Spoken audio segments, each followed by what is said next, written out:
caso que não foram feitas as pesquisas com animais e que, apesar de não terem sido resultados catastróficos, houve um certo atraso no procedimento. Foi o caso do medicamento AZT, ou zidovudina, que é um medicamento usado no tratamento do vírus HIV. O que aconteceu? Ele passou a ser desenvolvido nos anos 80, que foi justamente quando houve o surto da AIDS, em que a taxa de mortalidade chegava a 100%.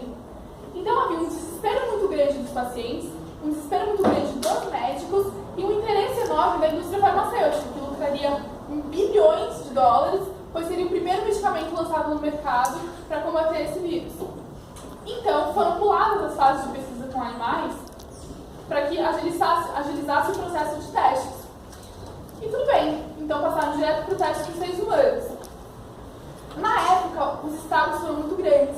Milhares de pessoas tiveram seu tempo de vida encurtado, milhares de pessoas morreram ou tiveram efeitos colaterais bastante sérios que trouxeram para o resto da sua existência.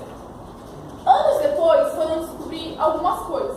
Por exemplo, no caso dos soropositivos, que têm o vírus da AIDS, mas ainda não manifestam sintomas, o AZT não era eficiente. E como ele trazia efeitos colaterais seríssimos, apenas piorava o quadro do paciente. Também se descobriu que o quê? A dosagem suficiente para matar o vírus era a metade da dosagem que estava sendo utilizada originalmente nos testes com seres humanos. Então, poderia sim se matar o vírus, causando bem menos efeitos colaterais. Em terceiro lugar, também se descobriu que o AZT por si só não seria um tratamento eficiente, porque muitos vírus conseguiam resistir a ele, pois são altamente mutáveis. Então era necessário que houvesse uma combinação de pelo menos 3 tipos de antivirais, que foi quando foi formado o coquetel anti-AIDS.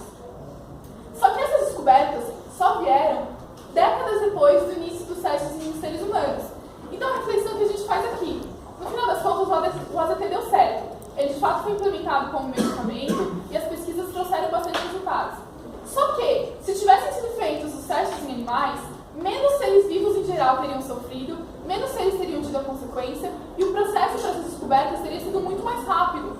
Então, mesmo analisando pela perspectiva do Jeremy Bentham, que coloca para considerar igualmente os direitos, ainda assim, muito mais seres humanos sofreram, muito mais seres vivos sofreram do que se tivessem sido feitas as pesquisas com animais. Isso houve um atraso muito grande, porque o uso de animais teria trazido, talvez não resultados definitivos, mas o uso de animais traz parâmetros para a atuação e para os testes em seres humanos.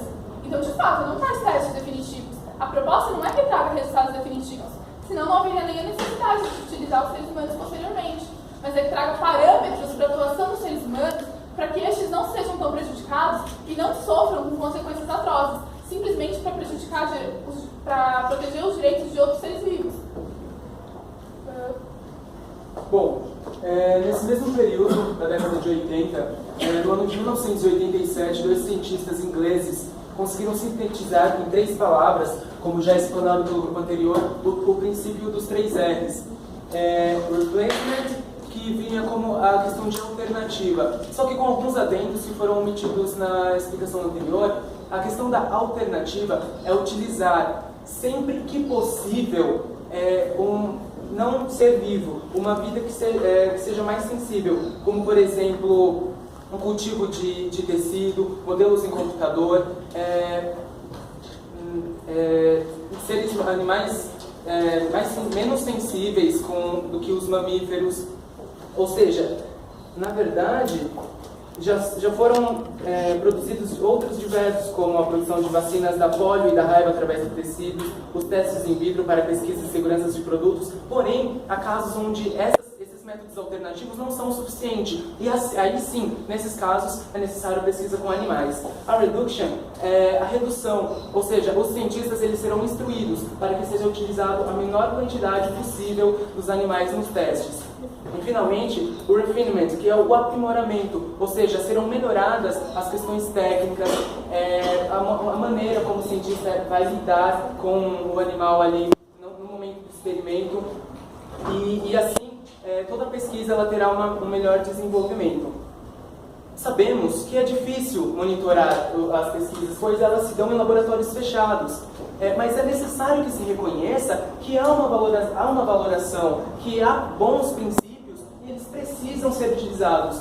Ora, vejamos, se alguns princípios da nossa Constituição Federal, eles não conseguem ter plena eficiência, nós vamos simplesmente revogar essa lei porque não dá certo? Não, nós devemos desenvolver práticas e alternativas para que sejam aprimoradas e cumpridas, reforçando aquela primeira ideia, os maltratos, os casos cruéis, eles não fazem parte de pesquisas científicas. Estamos aqui para defender pesquisadores sérios que entram nesse comprometimento, mas que tenham parâmetros, e não cientistas de jaleco branco que intitulam seus trabalhos como científicos, como pesquisas.